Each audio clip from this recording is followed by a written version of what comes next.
Bonjour à toutes et à tous, je suis ravi de vous retrouver pour ce nouveau webinaire sur la chaîne Alphabet, sur la plateforme Webikeo. Je suis Laurent Petit, en charge du marketing et du business développement chez Alphabet France. Aujourd'hui, on va parler sécurité routière. Et comme je ne sais pas tout faire tout seul, aujourd'hui, j'ai la chance d'être accompagné par 3 personnes qui s'y connaissent particulièrement bien en la matière. Et je vais vous les présenter, enfin plutôt, vous allez vous présenter vous-même. Je vais commencer par Stéphane. Bonjour, donc je suis Stéphane Neuvière, le responsable du département véhicules chez Sodexo. Nous avons un petit parc de à peu près 3000 véhicules qu'on gère en interne avec une super équipe de 4 gestionnaires. On y fait tout, de la carpo jusqu'au déploiement des formations à l'éco-conduite. Merci beaucoup Stéphane.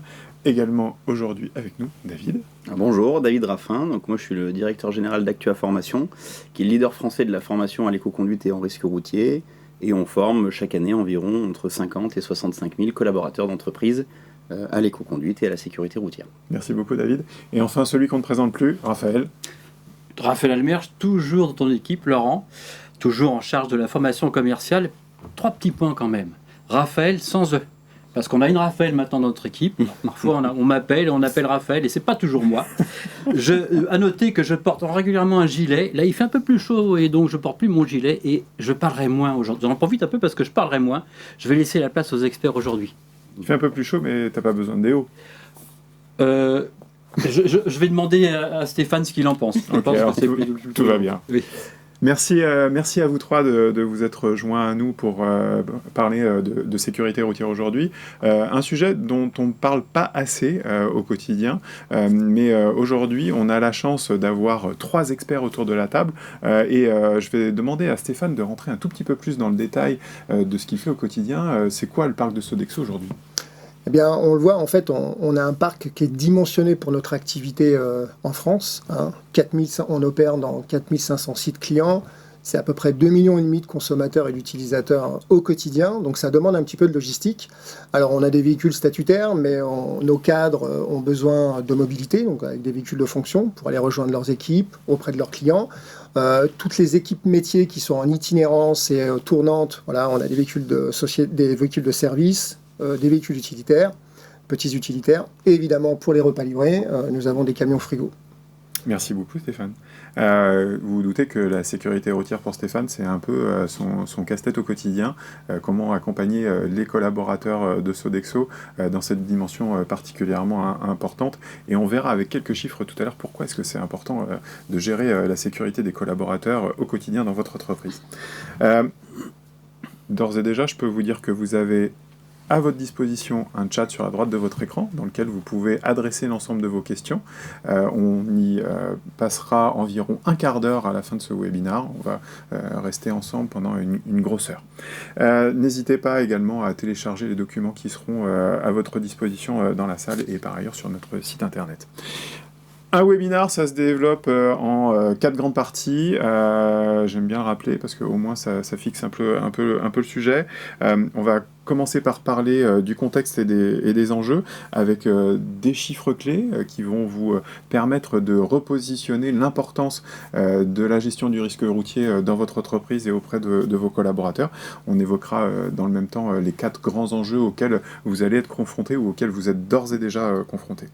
Une deuxième partie sur les questions et les actions de prévention que vous pouvez mettre en œuvre parce que ça ne se fait pas tout seul. Il y a des choses à réaliser en interne qui vont vous permettre d'accompagner au quotidien vos collaborateurs afin de garantir leur sécurité.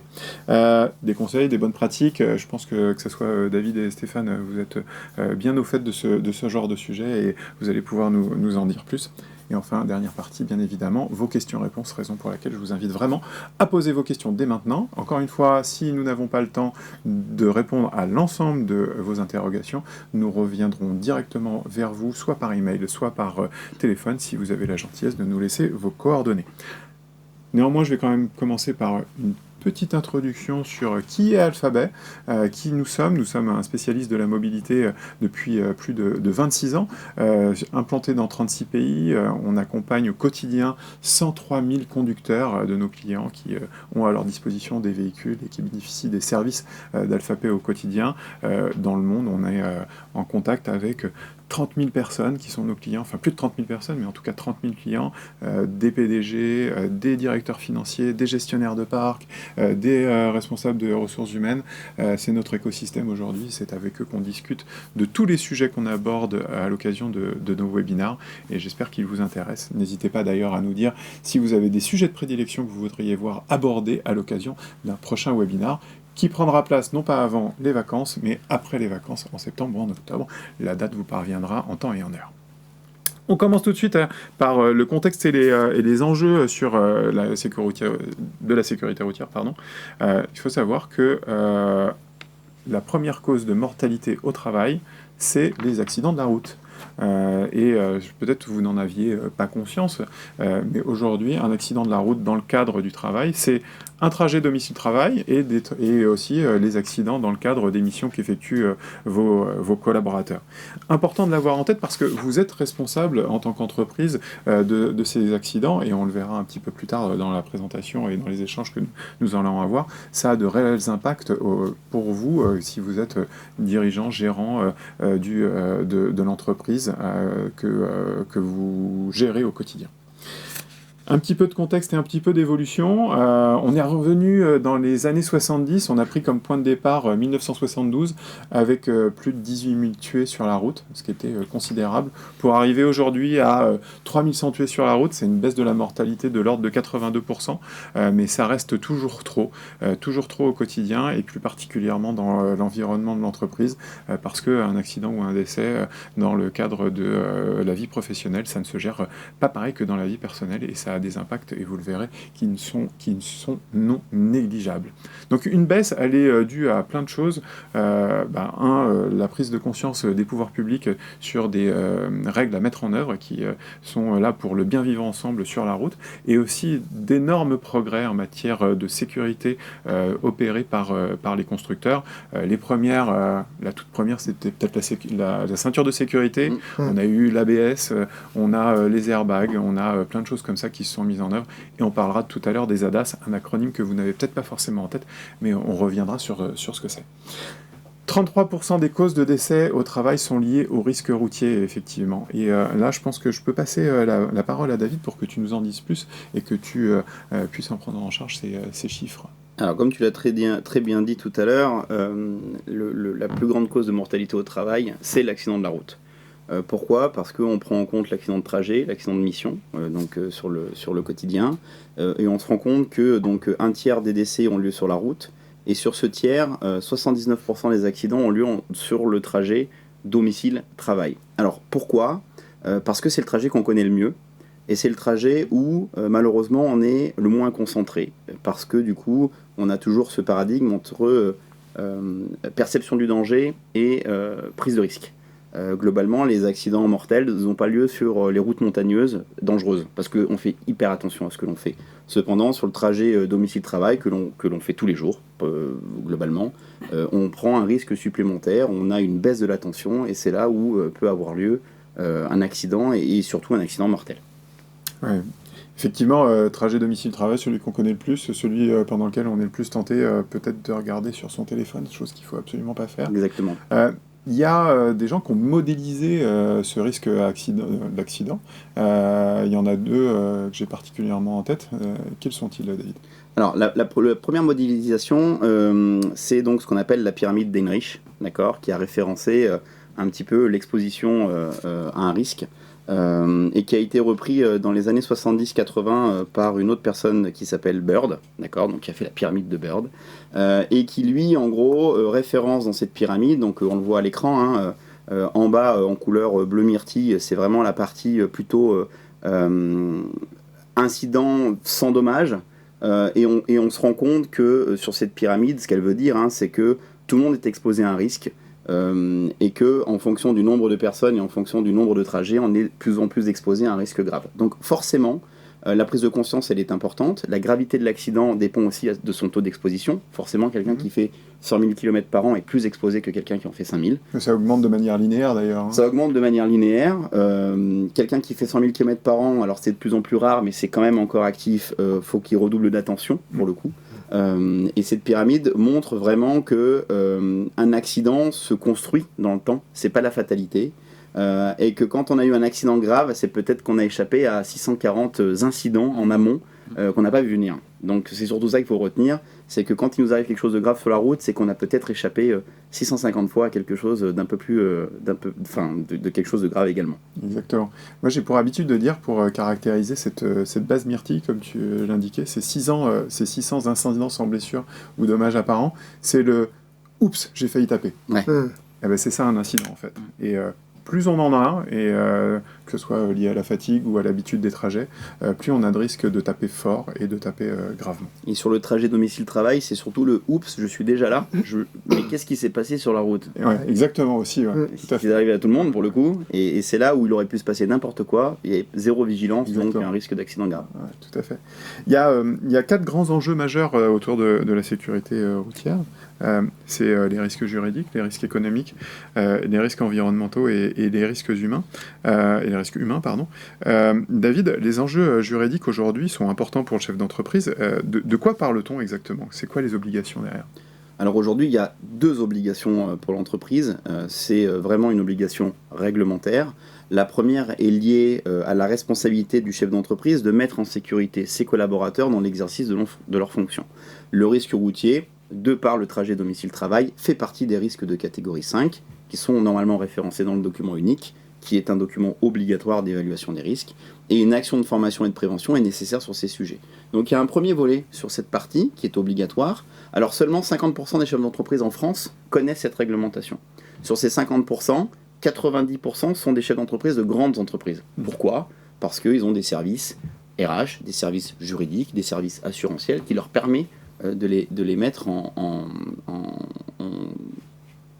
toute légalité sur ce sujet-là et qu'ils les informent. Oui, ils sont sécurisés parce qu'ils ont des collaborateurs qui s'occupent de ça. Donc, exactement, part, qui sont là pour se référencer dans ce cadre réglementaire. Sur les patrons de PME, PMI, ETI, c'est un peu plus compliqué parce que forcément, ils n'ont pas le temps de gérer ce genre de sujet. Donc, à nous tous d'aller aussi leur montrer leur responsabilité, leur expliquer le pourquoi du comment. Il y a un deuxième volet qui est arrivé sur les 3 dernières années, qui est lié à la loi LOM et à la loi Climat Résilience, qui est plutôt là dans le cadre de l'éco-conduite, mais qui est lié à la sécurité routière, sur les véhicules électriques et les véhicules hybrides, ou pour les parcs de plus de 100 voitures, groupes. Donc même si on a 4 filiales à 25 véhicules, ça fait 100 pour le coup, donc on n'échappe pas à cette réglementation. Il y a une obligation de formation à l'éco-conduite et au risque routier sur le sujet, sur le véhicule électrique et le véhicule plug-in hybride. Parfait. Et tout ça, c'est renforcé par peut-être un truc que vous n'avez pas en tête, mais par la RSE, le contexte dans lequel on est aujourd'hui. La RSE, ça veut aussi dire faire attention à ses collaborateurs, faire attention à eux au quotidien. C'est le volet social de la responsabilité sociétale des entreprises. Chez Sodexo, c'est des sujets qu'on connaît bien, ce que vient d'évoquer David. Comment est-ce que ça se caractérise chez toi, Stéphane ? Oui, tout à fait, David. En fait, chez Sodexo, une boîte comme Sodexo, on est tout de suite concerné par ces grands textes de loi. Alors, chez Sodexo, on parle plutôt des Galim, pour favoriser une nourriture plus saine et des circuits d'approvisionnement plus durables. Mais en fait, moi, dans la LOM et la loi Climat et Résilience, j'ai trouvé son pendant pour la mobilité et notamment pour inciter les entreprises à former les collaborateurs sur l'éco-conduite. Moi, j'y ai tout de suite vu, ça a fait tout de suite sens avec aussi notre volonté de faire baisser l'exposition au risque routier. Merci beaucoup Stéphane. Il y a un deuxième enjeu qu'on a justement évoqué, c'est l'enjeu économique, parce qu'à la fin, on parle beaucoup d'argent. Les TCO, le loyer, tout ça, ça se mélange un peu. Qu'est-ce que tu peux nous dire sur ce sujet-là, Raphaël ? C'est quoi les enjeux économiques aujourd'hui ? Comment est-ce qu'ils se détaillent ? Déjà, Laurent, merci de les souligner, parce qu'on oublie souvent. Lorsqu'on parle de risque routier, on parle de risque humain, on parle effectivement de risque, enfin en tout cas d'obligations juridiques. Il y a de véritables enjeux économiques derrière. On va parler du TCO juste après. On va l'exposer parce que le TCO, c'est quelque chose qu'on évoque tout le temps avec nos clients. Pour autant, il y a également, enfin, faut pas oublier que lorsqu'on a des accidents, eh bien notre sinistralité se dégrade. Donc potentiellement, eh bien la prime d'assurance va évoluer, va en tout cas va augmenter. N'oublions pas l'absentéisme. Lorsqu'on est au mieux, eh bien, il faut s'occuper d'un véhicule qu'il faut réparer, il faut aller prendre un véhicule relais, ça aussi ça coûte cher. Il faut aller le réparer, et au pire, malheureusement, ça peut être un arrêt de travail consécutif à un accident. Mais on va aussi focuser maintenant sur le TCO, et on va le voir dans le slide d'après, parce que le TCO, il y a finalement, il y a un véritable levier, je ne vais pas vous commenter le slide qui est là, mais il y a un véritable levier dans le comportement des conducteurs. Concrètement, un conducteur qui effectivement qui conduit peut-être d'une manière un peu nerveuse va plus consommer, et bien également sur les pneus, sur les frais de remise en état, on en a parlé tout à l'heure effectivement sur l'accidentologie. Il y a aussi, j'aime bien aussi donner les bons exemples, puisqu'on voit que le conducteur, c'est quand même, effectivement, TCO conducteur, c'est 20% de cette composante TCO, le fameux coût des tensions, qui est quelque chose qui est théorique lorsqu'il est exposé par nos commerciaux auprès de nos clients. Et là, on voit qu'il y a un véritable enjeu en pratique du comportement du conducteur. J'aime bien prendre aussi les bons exemples. On a notamment, chez nous, on a un bon exemple. Il faut le savoir, on a Elias chez nous, qui est lorsqu'il n'est pas toujours dans sa véranda à écouter le football, il est quelqu'un qui est très prudent et qui caresse le champignon. Donc il y a aussi des bons conducteurs. Oui, absolument. Et ça, c'est une composante qu'on oublie souvent, c'est la composante du conducteur. On a pour habitude de dire en informatique que souvent le problème intervient c'est l'interface entre le clavier et la chaise, en l'occurrence l'être humain. De la même manière, la problématique qu'on rencontre souvent en risque routier, c'est l'interface entre le volant et le siège conducteur, à savoir celui qui va être aux commandes et derrière ce volant. David, est-ce que tu peux nous donner plus de détails sur ces différents aspects ? Qu'est-ce qu'on doit prendre en considération et à quel niveau ? Alors, nous, on parle de conduite optimum et de conduite agressive, pour caricaturer un peu les deux typologies de conduite. C'est comme le bon et le mauvais chasseur. Là, du coup, on a le bon et le mauvais conducteur. Aujourd'hui, on parle de conduite optimum parce qu'il y a aussi une évolution technologique. Parce que aussi, il y a des changements dans la façon d'opérer la conduite, de par les innovations et de par le manque d'explication sur ces innovations-là. Aujourd'hui, quand on construit un TCO avec un coût hypothétique d'usage lié à l'utilisation du véhicule, on met des abacs sur un tableur Excel ou sur un outil dédié pour regarder un petit peu combien va coûter le véhicule. Sauf que l'impact du conducteur, lui, il est extrême parce qu'il va impacter la dépréciation du véhicule, il va impacter l'entretien, les pneumatiques, le coût assurantiel, les consommations énergétiques, et puis toute la partie cachée de l'iceberg. C'est ce qu'on voit à droite. Il faut gérer le sinistre. Il faut mettre un véhicule relais, il y a un arrêt de travail, il faut gérer les PV, les FPS. Donc il faut payer du monde, des outils pour aussi gérer ces effets de bord. Et donc aujourd'hui, c'est ce que nous on appelle le driver impact, c'est comment la personne entre le siège et le volant va se comporter dans son usage global et faire en sorte que le TCO hypothétique colle le plus au TCO réel parce qu'il aura eu une conduite optimum avec ce que l'entreprise lui aurait mis en termes de technologie et de véhicules entre les mains. Oui, bien sûr. Merci beaucoup, David, pour ces précisions. Et il y a des impacts que vous ne voyez absolument pas ici, qui sont intangibles tant que ça n'est pas arrivé et tant que ça ne vous est pas arrivé. C'est comment est-ce que je gère le décès d'un collaborateur au sein de mon entreprise ? Quel est le véritable impact psychologique qui va donc traverser l'esprit de l'ensemble de vos collaborateurs, ses proches, sa famille ? Comment est-ce que vous allez pouvoir gérer ça ? Et ça, c'est un impact qui est non mesurable parce qu'il peut être différent en fonction des cas de figure. Dans les enjeux qu'on a vus, il y a les enjeux liés à la RSE, on a commencé à en parler tout à l'heure. Pardon, excusez-moi, on revient juste un peu sur la partie d'avant, je suis allé un tout petit peu trop vite, désolé. Il y a des gains potentiels néanmoins à aller chercher sur l'ensemble de ces aspects. Comment est-ce qu'on peut les obtenir et à quel niveau ils sont obtensibles ? Oui. Alors, aujourd'hui, les gains financiers, ils sont réels. Alors, ils sont sur beaucoup de sujets différents, puisque forcément, pratiquer une éco-conduite, c'est une conduite sécuritaire. Donc, on va les gagner sur les coûts énergétiques. Donc, c'est en moyenne sur l'ensemble des personnes qui ont été formées depuis 2021, soit à peu près 122 000 personnes, c'est 25% d'économie énergétique. Donc, c'est des chiffres qui sont en plus certifiés ISO. Donc, on a vraiment une méthode de calcul et d'accompagnement sur le sujet. On a une baisse également sur l'entretien du véhicule, sur les frais de remise en état, d'accord ? Donc on ne parle pas de frais de restitution, mais vraiment là de frais de remise en état, puisque quelqu'un qui prend soin de son matériel le restitue dans un état plutôt bon et en a pris soin. Et puis la sinistralité, forcément, qui vient impacter, comme on l'a dit tout à l'heure. Ce qu'il faut bien comprendre, c'est qu'on parle de gains, mais surtout, forcément, à un moment, il y a un coût sur ces formations, mais il y a des aides, beaucoup d'aides, sur du crédit d'économie d'énergie, sur les budgets OPCO de formation professionnelle, sur la partie financement BPI Décarbone Action, sur d'autres leviers, de l'accompagnement aussi que l'on peut avoir avec son assureur, avec son constructeur, avec potentiellement son loueur. Aujourd'hui, tout le monde est autour de ce sujet, et c'est un sujet qui est porté par l'ensemble des professionnels également de l'automobile, où tout le monde est fédéré autour de cela, et le coût est pas forcément c'est un coût, certes, mais il y a un héroïque qui est très important, donc on reviendra peut-être dessus un peu plus tard. Mais il y a beaucoup d'aides possibles sur le sujet pour pouvoir accompagner et financer l'ensemble de ces sujets-là. Ouais. Ce que David nous indique ici, c'est qu'il y a des coûts, mais qui sont associés à de véritables bénéfices, et des bénéfices qui sont non seulement financiers, mais également humains au travers du comportement de vos collaborateurs et de l'image que vous allez pouvoir dégager avec de bons comportements derrière le volant. Maintenant, on va passer, excusez-moi, j'avais un petit peu anticipé la partie suivante, en tout cas sur les enjeux qui sont liés à la RSE, qui sont également à prendre en compte, parce qu'aujourd'hui, on est dans un monde où, effectivement, la RSE prend de plus en plus de place. Chez Alphabet France, la RSE, c'est un de nos 3 piliers stratégiques, donc on le considère au quotidien dans l'ensemble des actions qu'on réalise, et j'imagine que c'est la même chose, toi David, de ce que tu peux constater sur le terrain et de ce que tu peux en voir. Alors aujourd'hui, dans les entreprises, la RSE a de plus en plus de poids. Elle fait partie des stakeholders autour de la table qui prennent des décisions de façon assez directe pour le coup.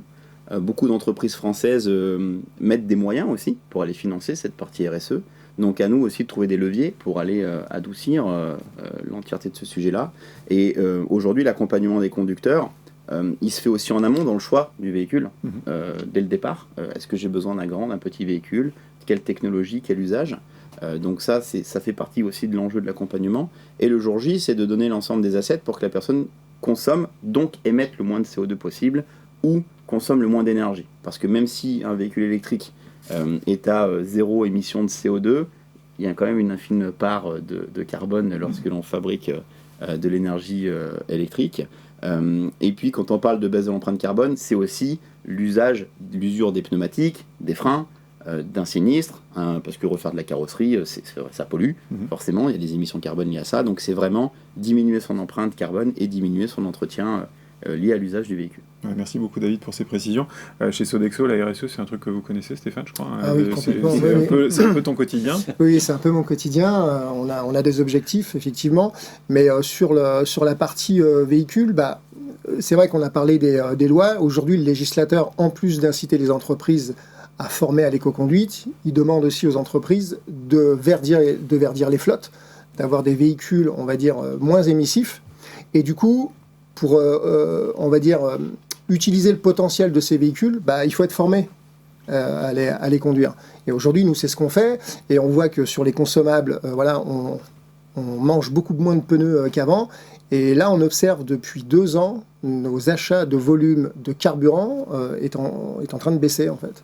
Voilà. Donc il y a un vrai gain. Ouais, le véritable impact de la RSE qui est moteur non seulement de l'innovation, moteur de l'image de marque de votre entreprise et aussi générateur d'économie parfois, comme tu viens de l'évoquer, Stéphane. Dernier point pour cette partie, c'est les enjeux humains qui sont d'une extrême importance. J'évoquais tout à l'heure les impacts psychologiques que peuvent générer un accident grave au sein d'une entreprise. La prévention, la gestion de ce genre d'événements, David, ça se passe comment concrètement? Alors en principe, ça se passe bien. L'enjeu humain, on l'a mis en dernier volontairement aujourd'hui parce que c'est l'enjeu le plus important au milieu de tout ça. C'est comment on accompagne ses collaborateurs dans cette gestion du risque et dans cette exposition du risque. Alors ça passe par des actions de prévention en amont, où il faut que tout le management de l'entreprise aussi soit actif dedans.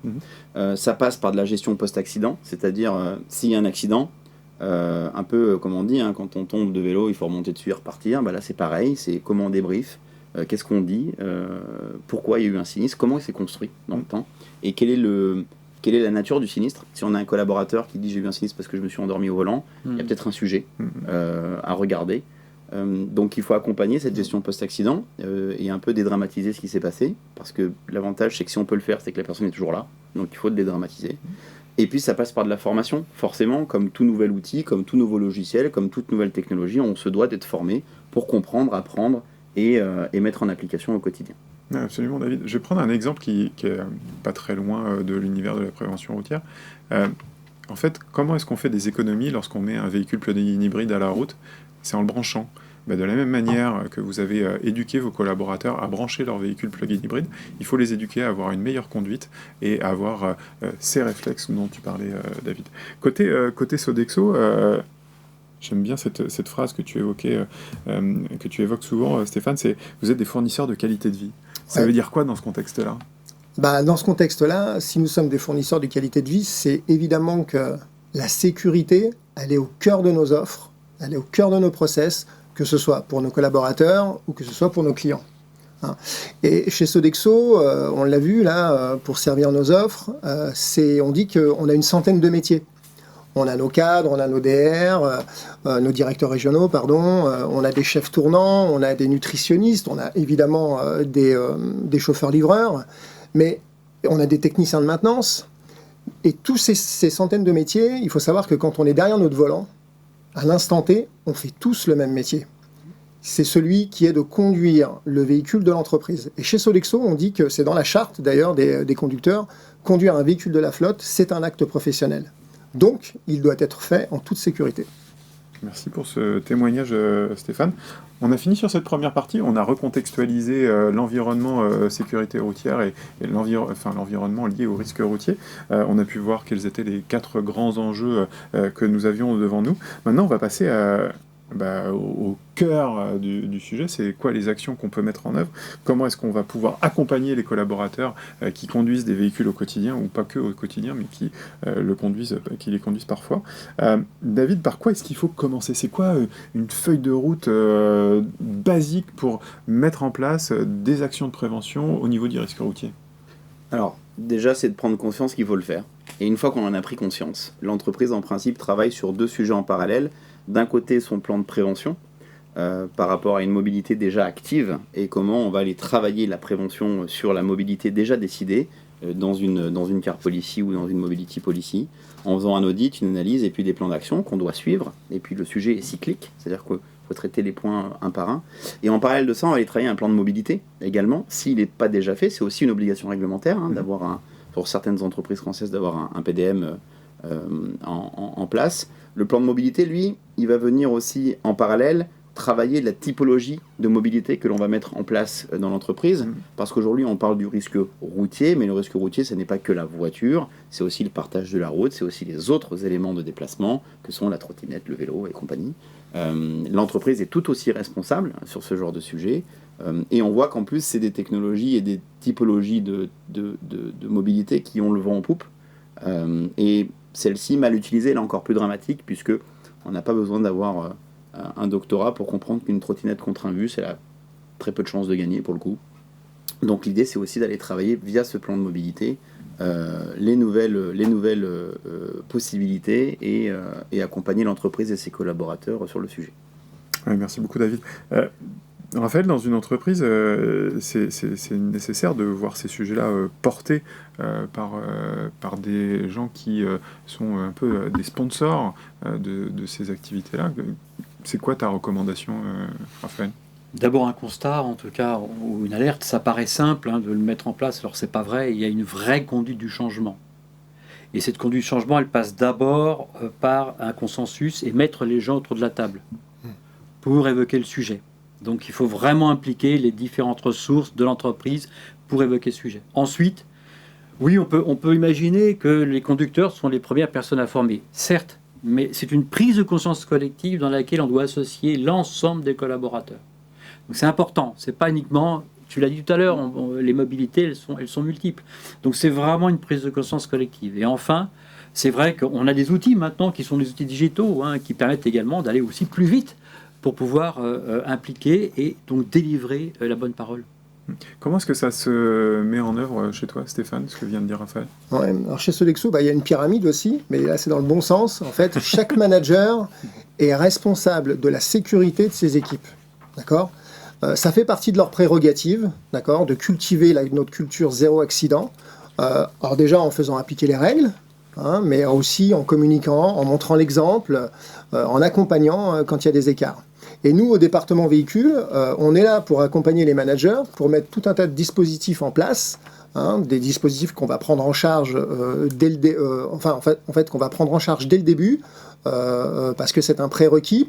Et puis ensuite, des dispositifs qu'on met en ligne à disposition des managers pour qu'ils puissent justement profiter de ces outils pour recommuniquer. Chez Sodexo, vous savez, la première bullet point de l'agenda d'une réunion, c'est une minute sécurité.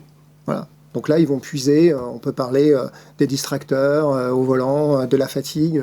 C'est une bonne pratique, ça, finalement. Ouais, exactement. C'est ça. Il y a une chose à laquelle on ne pense pas forcément, mais en termes de prévention, c'est de se re-questionner sur quels sont les usages qui sont faits des véhicules, c'est quoi l'usage de la mobilité finalement au sein de l'entreprise, de se re-questionner sur la responsabilité de l'entreprise qui voit des collaborateurs qui roulent 75 000, 100 000 km par an. Tu disais tout à l'heure, David, que c'était un tout petit peu moins vrai de nos jours, mais il y a encore des collaborateurs, des entreprises qui roulent comme ça. C'est vraiment de re-questionner ces sujets-là au travers d'un plan de déplacement en entreprise ou du PDM, comme tu pouvais l'évoquer. Nous, chez Alphabet, on a 7 initiatives clés qu'on propose quasiment systématiquement dans le cadre des usages qui sont faits des différentes mobilités au sein de la boîte, en tout cas des différents déplacements, avec un cadre très fort lié à la RSE. Le covoiturage, le promouvoir, parce que c'est quelque chose qui est rentré dans les mœurs aujourd'hui. Il y a des plateformes qui permettent de mettre cela en œuvre. Utiliser des mobilités partagées et des transports alternatifs. Mobilité partagée, on peut imaginer plein de choses aujourd'hui qui sont disponibles plutôt dans les grandes métropoles, pas toujours dans des zones à plus faible densité, mais ça peut aller aussi jusqu'à encourager le télétravail avec des infrastructures qui doivent être mises en place, des infrastructures non seulement pour favoriser la mobilité électrique, pour pouvoir brancher sa voiture si elle est électrique ou plug-in hybride, mais aussi renforcer ces infrastructures pour promouvoir le télétravail. Parce qu'aujourd'hui, promouvoir le télétravail, ça veut dire avoir une infrastructure IT qui tient la route et qui est performante et sécurisée. Sensibiliser, former, c'est un peu le cœur de nos discussions aujourd'hui. Encourager l'utilisation des véhicules électriques, encore une fois, avec la bonne infra en face. Et puis enfin, optimiser les déplacements professionnels. C'était un peu la liaison que je faisais avec ceux qui parcourent encore 75 000, 100 000 km par an. Est-ce qu'il est bien raisonnable que ces collaborateurs fournissent autant d'efforts au volant ? Quand on fait 75 000 km par an, si on ramène ça au nombre de jours ouvrés, au nombre de jours travaillés, 218, 220, ça fait plus de 3h15 de route par jour. Est-ce qu'on est encore performant dans nos actions du quotidien si on roule 3h15 par jour lorsqu'on est un cadre dirigeant, un cadre commercial Après, il y a des gens effectivement dont c'est le travail de rouler au quotidien, et ça, il n'y a pas de sujet. Et là, la prévention doit être encore plus en action pour les prévenir d'accidents, voire d'accidents graves. Pour rentrer un peu plus dans le détail, c'est quoi les actions possibles, David ? Qu'est-ce que tu proposes à ton catalogue d'une certaine manière ? Alors nous, on a longtemps lutté contre l'entièreté des solutions parce qu'on partait du postulat de façon un peu binaire de il faut se former. En fait, la clé, c'est il faut se former. Cependant, on se rend compte qu'il y a quand même un contexte de temps, un contexte économique, et de façon utopique, on ne peut pas former tout le monde tout le temps. Parce que le risque routier, c'est pour tout le monde. Même un collaborateur qui n'a pas une voiture de fonction, l'entreprise est responsable de son trajet du matin. Donc on a activé d'autres solutions avec plutôt la partie animation, sensibilisation qui permet, comme du coup ce genre de webinaire, qui permet en fait déjà de prendre conscience du sujet. Donc on intervient dans les entreprises pour le faire. La partie formation pure et dure, notre cœur de métier présentiel, où là on apprend. C'est vraiment de l'apprentissage. Quand il y a un manque de temps ou une problématique un peu plus financière, on fait du distanciel. C'est moins performant, mais ça a le mérite d'exister déjà, pour le coup. Et ensuite, on a toute la partie simulateur qui permet de remettre certaines situations en application, parce que forcément, en plein centre-ville, en réalité, faire un freinage à 50 km/h, c'est compliqué, parce qu'on doit partager aussi la route. Donc le simulateur permet de prendre conscience de certains sujets et de comment ça pourrait se passer dans la réalité. Donc voilà. Puis ensuite, il y a le suivi. Le suivi qui est capital, parce que le jour J, on apprend, et donc on est vraiment sur du savoir-faire, et dans le temps, on pérennise sur du savoir-être, parce qu'il y a beaucoup de savoir-être également dans le sujet. Donc on vient pérenniser les bienfaits de la formation dans le temps. Donc le suivi post-formation est très très important, pour être sûr que ce qui a été appris est mis en application correctement. Avant de donner la parole à Stéphane, qui va mettre en regard ce que lui a mis en place chez Sodexo, je vous rappelle que vous avez un fil de discussion sur la droite de votre écran dans lequel vous pouvez poser toutes vos questions à mes invités sur le plateau ou à moi-même. Donc n'hésitez pas à utiliser ce support pour poser toutes vos questions. Stéphane, on a vu avec David qu'il avait plein de solutions dans son catalogue et qu'elles sont toutes pertinentes en fonction de l'entreprise et des besoins d'une entreprise. Chez Sodexo, qu'est-ce qui a été pertinent de mettre en œuvre ? Je crois que vous avez un cycle vertueux qui a été mis en place. Ouais. On a mis un petit peu tout ce qui a été présenté à différents niveaux. Voilà, on a un cycle, on va dire, ce que j'appelle moi le cycle des divers dispositifs, qui en fait va suivre le cursus de vie d'un contrat LLD, en gros. Donc il y a des prérequis là envers le collaborateur, en fait, avant même qu'on lui envoie le lien catalogue ou qu'il reprenne un véhicule sur parc. En fait, il a un prérequis à faire. Voilà, il y a un profil routier, il doit signer une charte avec certains points qu'il doit cliquer. Et aussi, donc, il a un petit programme e-learning sur la sensibilisation au risque routier. On lui annonce aussi déjà qu'il va avoir une voiture avec des équipements qu'il n'a peut-être pas l'habitude aussi. Voilà. Ensuite, le collaborateur prend possession de son véhicule, il est livré ou il le prend sur parc. Ensuite, il a la formation à l'éco-conduite. On lui dit, voilà, tu as un full hybride avec l'anti-collision et le maintien dans la voie, il faut que tu saches t'en servir. Ensuite, nous, on met à disposition, là, ce que j'en parlais tout à l'heure, pour tous les managers, sur nos bibliothèques, sur l'intranet, tout un tas de dispositifs, donc des animations événementielles, on en fait, effectivement, sur le siège, comme la semaine de la sécurité routière. On a, je pense, une trentaine de flashs vidéo pour les diverses sensibilisations.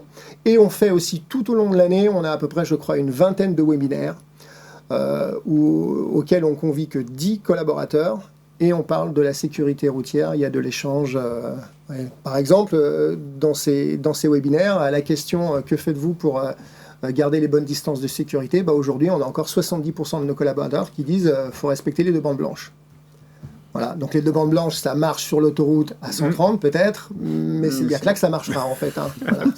À Paris, c'est plus compliqué. Néanmoins, ça reste un bon réflexe. Ça reste on un ait bon au moins réflexe, cette réponse. mais voilà, qui n'est pas complet dans les maintiens de distance de sécurité. Et puis enfin, comme nous, on sait tout ce qui se passe un petit peu dans la flotte, on a des alertes qu'on peut transmettre aux managers dès lors où on voit une récurrence, on va dire, de sinistres ou aussi d'infractions routières.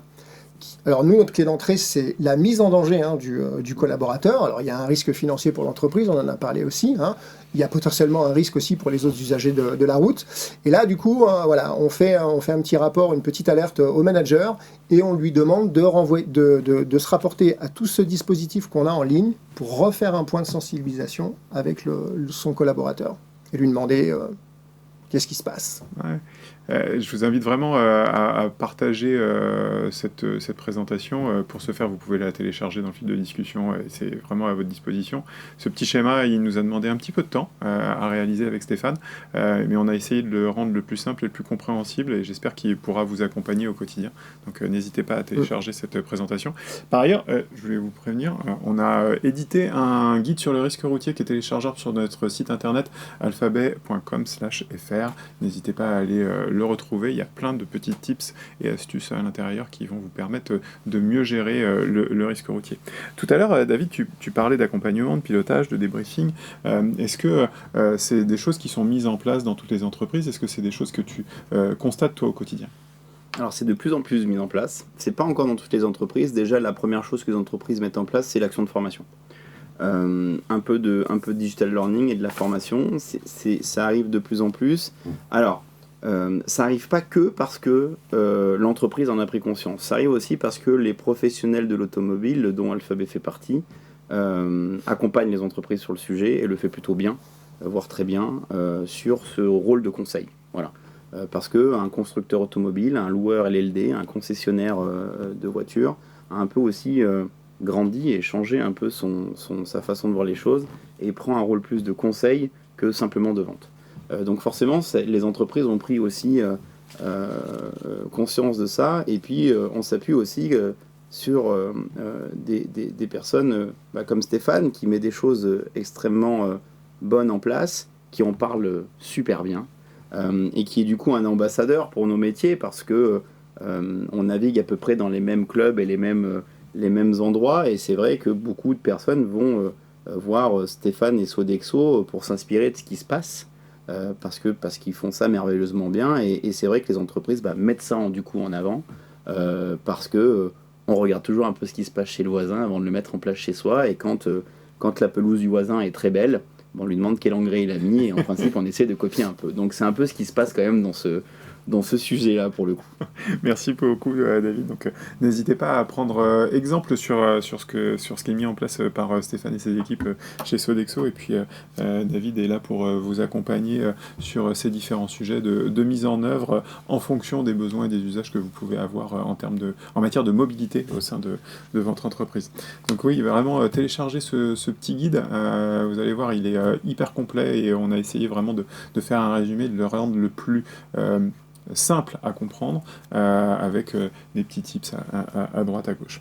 Troisième partie de ce webinaire, on a vu le contexte dans lequel on se positionnait, on a également parcouru les 4 enjeux qui relevaient du risque routier, on est passé par les conseils, les bonnes pratiques et tout ce qui peut être mis en œuvre, mais il y a une chose qu'il ne faut pas oublier, Raphaël, c'est dans les conseils et les bonnes pratiques, c'est on choisit quoi comme voiture? On choisit les équipements. Les équipements, exactement, et on parle. Et ce qu'il faut voir, c'est qu'aujourd'hui, le véhicule va devenir un véritable allié de la sécurité avec tous les équipements de sécurité, actifs ou passifs. On parle d'ADAS. Alors j'ai une question pour vous. Ça veut dire quoi, ADAS? L'aide à la sécurité. Bon, c'est bien joué. Je ne le savais pas il y a encore 2 jours. Je le dis tout le temps. Ça veut dire, je le note, ça veut dire Advanced Driver Assistance System. Tu vois, mais je ne le savais pas non plus il y a 2 jours, donc tu vois, c'était un joke. En fait, oui, ces équipements de sécurité vont vraiment, en fait, l'idée, tu le disais la dernière fois, je crois, ça va venir soulager le conducteur, en fait, dans sa conduite. Le véhicule va prendre en charge une partie de la sécurité, lumière active ou passive, et je vais le détailler ensuite. Et je crois que tout à l'heure, tu en parleras aussi dans ta flotte, en tout cas dans l'électrification de la flotte. Tout à fait. Et c'est en série ou en option, donc il faut entre guillemets, il faut choisir ces éléments de sécurité. Il y a un panorama, on les voit maintenant à l'écran. D'abord, c'est la conduite adaptative. Alors, qu'est-ce que c'est que la conduite adaptative? Eh bien, je mets mon régulateur de vitesse, et le véhicule va s'inscrire dans son environnement, dans la circulation, va pouvoir ralentir, freiner, va même pouvoir dépasser en mettant le clignotant, et se dépasser en toute sécurité en évitant les angles morts. L'analyse de comportement de conduite. Oui, moi je l'ai vécu notamment il n'y a pas longtemps, je l'ai testé. Le véhicule, lorsqu'on franchit une ligne continue, par exemple, la première fois, hop, ça bip. La deuxième fois, ça bip un peu plus fort. La troisième fois, ça bip encore plus fort. Et la quatrième fois, warning, appelle directement en fait au centre de sécurité. Enfin, en tout cas, directement, le véhicule appelle directement et veut se garer avec les warnings en place. Et ça, c'est lié avec, bien sûr, on le verra après, dans les actions de sécurité automatique. Il y a l'aide à la maintenance du véhicule. Forcément, un véhicule bien entretenu, des pneus bien gonflés, contribue à la sécurité. Les actions de sécurité, j'ai commencé à en parler, mais c'est le freinage d'urgence, c'est lorsqu'on se gare, c'est éviter les piétons, ça c'est vraiment indispensable. Et enfin, l'aide à l'anticipation du trafic routier. Oui, un trafic, en tout cas un parcours beaucoup plus serein, avec moins de bouchons, mécaniquement, c'est moins de risques. Et je crois que tu voulais parler un peu tu voulais mettre ça en évidence. Oui. Dans ton cas et dans l'électrification, je crois. Oui, tout à fait. En fait, quand on a commencé à électrifier notre flotte aux alentours de 2019, dans l'ancien monde, on peut dire. Pré-Covid. Pré-Covid, voilà. on a aussi systématisé un certain nombre d'ADAS. Et en fait, en gros, on a modernisé nos véhicules. Voilà, ils ont été électrifiés et en plus, ils ont eu un certain nombre d'ADAS. Je pense qu'on était GSR2, nous, en 2021, déjà. Voilà. Et du coup, ça a tout de suite eu un impact positif sur nos collaborateurs qui étaient qui intuitivement déjà conduisaient dans un contexte d'éco-conduite et qui ont profité justement, comme tu le disais tout à l'heure, de ces aides à la conduite sur l'autoroute. On laisse le véhicule gérer. Et moi, je suis en surcouche pour parer à toute éventualité. Et pour les collaborateurs qui, pour toujours une image, il y a ceux qui jouent à l'oreille. Voilà. Donc ceux qui jouent à l'oreille, ils ont encore performé quand ils ont fait les formations à l'éco-conduite. Et puis il y a ceux qui n'ont pas l'oreille musicale, et on les forme justement à ces nouveaux véhicules pour qu'ils en tirent le meilleur parti. Oui, absolument. Et ça, c'est dans le quotidien des collaborateurs, c'est hyper important. On a vu que les nouvelles technologies avaient un impact plutôt positif sur les collaborateurs. Néanmoins, il y a une chose à ne pas perdre de vue, c'est qu'il y a toujours quelqu'un entre le volant et le siège conducteur. C'est un être humain et il ne peut pas se reposer à 100% sur ces aides-là. Ces aides sont là pour l'accompagner, pour le mettre en sécurité et aussi pour arriver un peu moins fatigué à un point de rendez-vous ou lors d'un long trajet. Mais en aucun cas, ça ne dispense vos collaborateurs, ça ne dispense les collaborateurs de l'attention qu'ils doivent avoir à chaque instant lorsqu'ils sont au volant.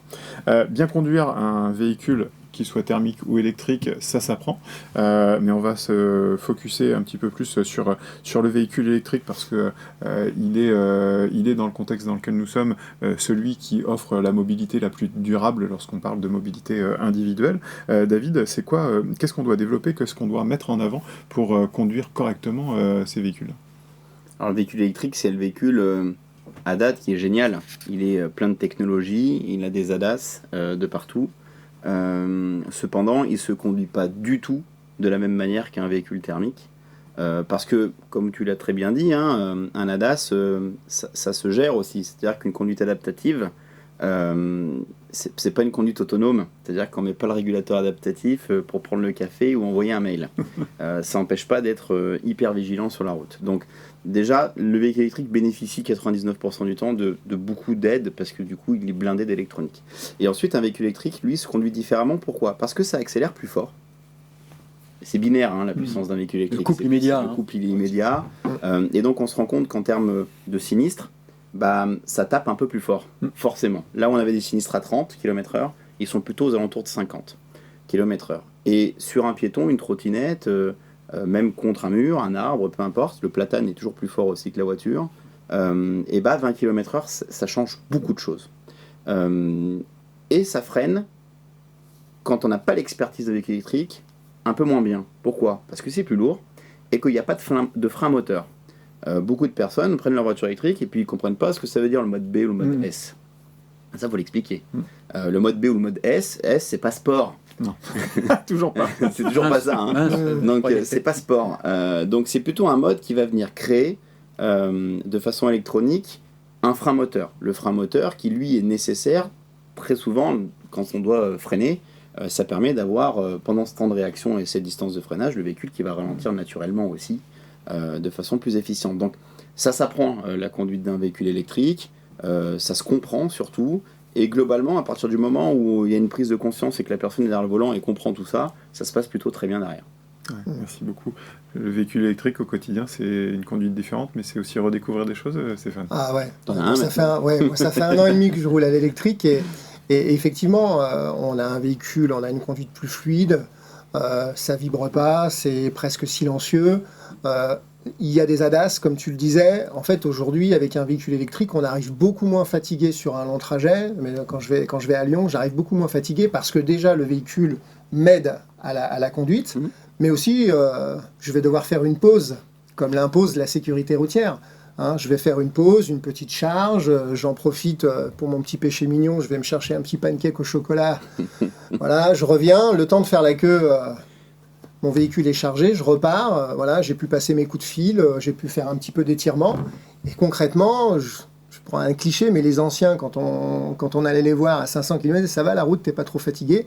Aujourd'hui, non, en fait, je suis pas fatigué. J'ai roulé sereinement, j'ai fait des pauses, et même dans la voiture, la famille n'est pas éreintée par la route. Moins de bruit. Voilà. Merci beaucoup Stéphane pour ce témoignage. On arrive à la fin de ce webinaire. On a commencé avec quelques minutes de retard pour des soucis techniques. On a un peu moins de 9 minutes maintenant pour répondre à vos questions-réponses. Néanmoins, on a 10 conseils de sécurité routière à vous donner. Et là, je vais laisser parler David pour qu'il puisse nous les exposer.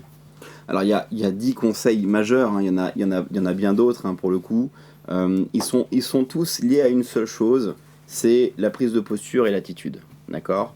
À partir du moment où on a déjà conscience qu'il y a ces 10 conseils et qu'on essaye de se les appliquer, on a déjà gagné 80% du sujet, et les 20 petits % qui restent, c'est l'expérience qui va le faire. Et donc vu que l'ensemble de notre auditoire va télécharger la présentation, ils pourront du coup les lire eux-mêmes, parce qu'on va pas peut-être tous les énumérer, mais globalement, c'est le respect de la route et la prise de conscience que dans un véhicule, on n'est pas en sécurité si on n'est pas vigilant. pour le coup. Absolument. Merci beaucoup, David. Effectivement, merci d'avoir rappelé que ce support est à votre disposition en téléchargement. S'il y avait que 3 choses à retenir, vous savez qu'on aime bien conclure nos webinaires par 3 choses à retenir. La première des choses, c'est communiquer, informer, avoir les bons supports, connaître l'audience à laquelle on doit s'adresser. De manière générale, il faut communiquer très largement sur ces sujets, et vraiment, c'est extrêmement important. Deuxième chose à retenir, former, bien évidemment. Former, ça s'improvise pas, ça se programme, ça se met en œuvre d'une certaine manière, et pour ça, il y a des professionnels qui sont là pour vous accompagner, parce que c'est pas forcément votre cœur de métier, et David, avec Actua, est là pour vous accompagner sur ces sujets. On parlait je disais justement, accompagner, bah oui, c'est accompagner au quotidien vos collaborateurs, c'est suivre l'évolution de ce qui se passe en matière de sécurité routière, c'est aussi rappeler comment est-ce que je vais pouvoir détecter lorsqu'il y a des comportements un peu bizarres et qui vont forcément entraîner un accident grave, et c'est en expliquant et en accompagnement vos collaborateurs que vous allez obtenir de meilleures performances. Donc, téléchargez ce support de présentation et n'hésitez pas également à aller sur notre site internet pour télécharger ce super guide du risque routier dans lequel vous avez toutes les informations nécessaires pour répondre à vos interrogations. Des questions, est-ce qu'on en a? J'espère qu'on en a plein, je n'ai pas regardé tout de suite le fil. Allez, petite question toute simple, et pour commencer, mais là, cette question va s'adresser à David, je pense qu'il va nous répondre, ça dépend. Quel est le coût d'une formation de sensibilisation en présentiel? J'imagine que ça dépend de plein de choses. Ça coûte rien. Ça coûte rien parce que déjà, si on met en opposition, peu importe le coût financier à une vie humaine, c'est toujours rien. Résiduel. Ouais. Pour le coup. Alors ça, c'est un peu la réponse marketing, mais elle est pourtant très réelle. C'est vrai. Après, pour le coup, on l'a vu tout à l'heure, les économies engendrées et les aides financières possibles font qu'à la fin, le ROI est positif et plutôt très rapidement. Pour citer un prix, une formation on coûte en moyenne entre 250 et 300 euros hors taxe par personne. C'est pas des budgets qui sont exorbitants aujourd'hui, sachant que 250 euros, c'est environ 2 pleins et demi, 3 pleins maintenant, à peu près, par rapport au coût du carburant. Ouais. Et ces 3 pleins, sur une loi de roulage de 30 000 km par an, on les fait gagner au bout de 4 mois. Donc juste sur la partie carburant, en 3 mois, on a un ROI direct. On se met en phase avec la réglementation, on coche toutes les cases sur cette partie juridique, et surtout, c'est un peu notre slogan, on sauve des vies et la planète, parce qu'on a un bilan RSE qui est plutôt très positif, puisque ce qu'il faut prendre en compte, c'est, on fait un petit élément un peu pub, mais 100% de nos formations sont ISO 14067, ce qui veut dire que l'ensemble des résultats liés à la formation rentrent directement dans votre bilan carbone et le bilan RSE de l'entreprise pour venir valoriser les actions aussi bas carbone qui ont été mises en place. Absolument. La RSE, une nouvelle fois, au cœur des sujets, au cœur des préoccupations et des stratégies d'entreprise. C'était une question de Marc. Anne-Marie a une autre question. Est-ce qu'il est normal que l'employeur soit responsable du trajet du matin ? Alors du trajet du matin, mais aussi du trajet du soir, puisque c'est le trajet domicile-travail. Là-dessus, c'est la réglementation qui veut que ça soit fait de cette manière-là. Et effectivement, lorsque vous prenez la route pour vous rendre au travail, il est tout à fait normal, selon le législateur, que l'entreprise en soit responsable. C'est pas une discussion qui est à avoir, c'est un peu comme les droits et les devoirs. C'est le cadre de jeu dans lequel on doit s'inscrire lorsque l'on est une entreprise. Une question suivante, c'est: y a-t-il certaines contraintes de la part de l'Union européenne qui vont avoir un impact sur la gestion de la sécurité routière dans le contexte d'une société, d'une entreprise? Moi, j'en ai pas connaissance. Est-ce que vous avez connaissance? Non, l'Union européenne peut juste légifère sur les éléments, les ADAS et les éléments obligatoires, donc qui peuvent que positivement potentiellement interagir. C'est d'ailleurs lié à l'Europe, la partie e-call et donc le boîtier SOS dans l'ensemble des véhicules, ce qui a permis de sauver pas mal de vies déjà. Comme tu l'as dit tout à l'heure, il y a un sujet, 1 fois, 2 fois, 3 fois, on range la voiture, on appelle l'assistance. Donc en principe, l'Union européenne légifère plutôt de façon positive sur ce sujet-là, parce que c'est quand même un enjeu de sécurité, et il peut y avoir des impacts forcément. Mais la France est un pays qui est en retard sur la formation, contrairement à nos amis scandinaves ou plutôt Europe de l'Est, où il y a un cycle beaucoup plus obligatoires et beaucoup plus punchy sur cette partie formation, pour le coup. Il y avait quand même des discussions sur entre les visites médicales qui étaient à la fois franco-françaises ou européennes, Oui. et qui finalement étaient retoquées pour le moment. Mais d'imaginer qu'il y aurait une visite médicale effectivement obligatoire tous les 5, 10 ans, etc. Un peu comme dans l'aéronautique ou ailleurs. Donc ça, ce sont des sujets qui peuvent aussi être portés par l'Europe ou même par la France. Oui, absolument. Merci pour ces éléments et pour ces précisions. Une question de Laurent. Comment gérer un salarié qui, malgré les alertes, relance, formation, garde toujours un mauvais comportement routier? Alors ça, c'est un aspect managérial qui est extrêmement intéressant et nous, on a eu à le traiter. Je te donnerai la parole après, Stéphane, si tu as des exemples à nous proposer. Mais dans le cadre du management, il est de la responsabilité du manager que de rappeler les bonnes règles de conduite et le fait que ces formations-là peuvent être obligatoires. Et après, en tant que manager, vous avez un arsenal à votre disposition, et c'est dans les droits et les devoirs du manager comme du collaborateur, c'est les avertissements. Les avertissements peuvent se mettre en œuvre s'il y a un non-respect des règles de conduite qui sont données par l'entreprise et au travers de la prévention qui est faite sur le risque routier. Est-ce que tu as des cas, toi aussi, de ce type-là, Stéphane? Alors, en fait, la majeure partie des collaborateurs sont preneurs de ces formations. Des fois, c'est pas le moment, ou des fois, ils ne comprennent pas. Mais ils vont répondre, ils vont dire non, mais c'est bon, je sais le conduire, le véhicule. On lui dit peut-être que tu sauras un petit peu mieux le conduire quand même après. Okay, et puis, des fois, quand c'est pas le temps, on dit c'est pas grave, peut-être que ce sera le temps. Mais aujourd'hui, majoritairement, j'ai de très très bons retours sur la formation. Ça fait 20 ans que je suis chez Sodexo, donc je connais quand même pas mal de monde. Et alors, ça peut être des messages, des mails, des fois interpellés dans le couloir. Et là, c'est véridique, hein. On a préparé l'interview cette semaine. J'ai un directeur achat qui m'a fait un retour. Donc, il est en véhicule électrique depuis 6 mois. Il a fait la formation. Il m'a dit, Stéphane, mais c'est génial cette formation. J'ai augmenté de 30% l'autonomie de mon véhicule. Il m'a écrit texto. Je faisais tout l'inverse de ce qu'il fallait que je fasse. Et voilà. Moi, il est honnête. Puis vu qu'il achète les formations pour augmenter le prix un peu. Exactement. Ça marche. Donc, ça marche. Faut que tu payes un peu plus. Exactement. Oui, merci beaucoup. Il y a une dernière question. On va un tout petit peu dépasser parce qu'il est 15h29 et 57 secondes. Néanmoins, elle me paraît hyper intéressante. C'est une question de Caroline. Comment être crédible dans sa sensibilisation auprès de ces commerciaux de terrain alors qu'ils n'ont jamais eu d'accident? Que leur dire pour justifier de leur prendre de leur temps pour des sujets sécurité alors qu'on a tous fait attention? Alors, il y a un premier truc, pyramide de Bird. Exactement. C'est combien de fois tu t'es dit j'ai failli toucher? Combien de fois tu t'es dit oula, c'est pas passé loin? Et ben voilà, ça n'arrive qu'aux autres, ça n'arrive toujours pareil. Puis la crédibilité, elle est sur l'obligation réglementaire. Et d'une. L'obligation réglementaire impose à l'employeur de le faire. Donc déjà, on peut se couvrir sur le sujet en disant écoute, c'est obligatoire. C'est comme si les commerciaux disaient moi je vais pas faire la formation sécurité incendie parce que j'ai jamais mis le feu nulle part. Non, le but des formations, c'est pas qu'un accident arrive, c'est justement qu'il arrive pas. Donc c'est d'aller expliquer que c'est du préventif et qu'il y a quand même des choses à comprendre. Et je pense que les fonctions de commerce en plus font souvent de la formation sur des méthodes de vente. Pourtant c'est des bons vendeurs quand même, on les forme quand même à des nouvelles méthodes de vente parce que il faut se remettre en question et avancer sur les sujets. Merci beaucoup David.